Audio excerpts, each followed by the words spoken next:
Every Winter Olympics, they make the design unique, unlike the summer, which is standard. So every city tries to outdo itself. So this is Torino, Italy. It's got Italian, English, and French. Isn't that also supposed to be like the piazzas? Yeah, it's like the Italian piazza, the open area. That's the symbolic representation. Also, Ange was on the board of the IOC for a very long time. So any question you have about the actual Olympics? Many years, yeah. This is the Vancouver Games, and there's an interesting symbol here.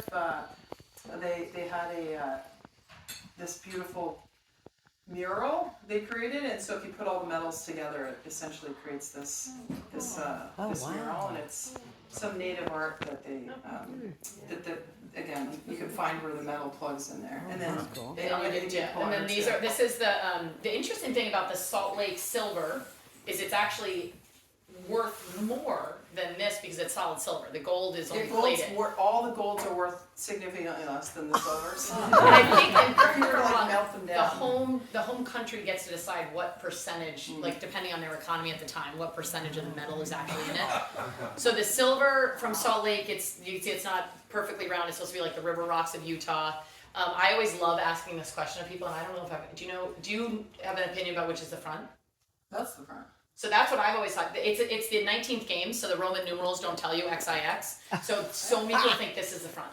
But I do think, so on the front it says light the fire within, which was the Salt Lake motto.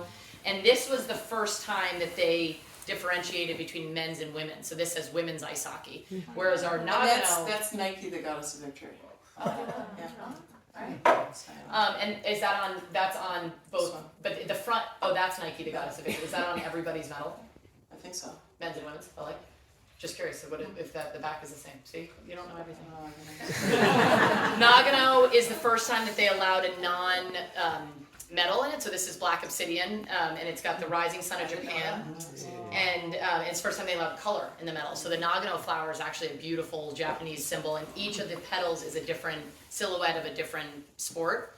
There is a hockey petal, but it's not nice enough to make the actual official Nagano, flower. And the back has the mountains of Nagano on the back.